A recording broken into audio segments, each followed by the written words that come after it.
Have you been in contact with the X-Men people at all? Because it's a really cool name. Obviously, there's a connection there. You know, when I picked the title, I didn't even think of that. I just like had this other image, and I remember nightcrawlers were like these little worms we would use, you know, when fishing when we were little.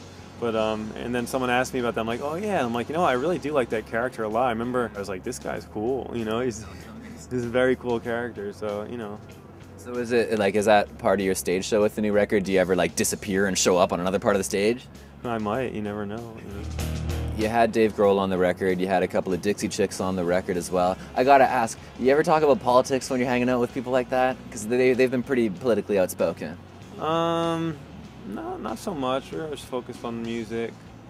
When we wrote songs together for their record, the girls, and you know, initially I talked about, I'm like, well, what do you guys want to say, you know? And I think they definitely mentioned some of the frustration over the drama that unfolded with Natalie's comments about George Bush, and so that was like the deepest we went into it, I think. Are you a political guy? Like, do you get into all that stuff? Yeah, you have to, you know, keep an eye on what's going on. You know, that's kind of what the song "Policies" means to me on my record on Nightcrawler. Just kind of like, you know, watch what's going on, or you know, you might find that things are happening around you that you don't approve of or you don't like. How are you feeling right now as an American? I mean, I know there's been a lot of frustration. It's just frustrating for everybody, you know, whether you approve of the war or you don't. It's just unraveled into a really difficult situation. Of course, I support the soldiers 100%, and my heart goes out to them. You know, I can't even imagine having to be over there right now, and I respect what they're doing in a lot of ways. It's just really hard to figure out how to clean this thing up. You know, it's just no clear-cut answer at this point at all. And you could look in hindsight and, you know, say, oh, well, we should have done this or we should have done that. But it's just really hard to say what the right move would have been. And you know, it's a crappy situation.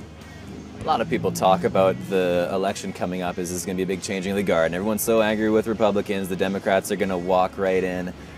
It can be a dangerous thing to think that way, though, hey?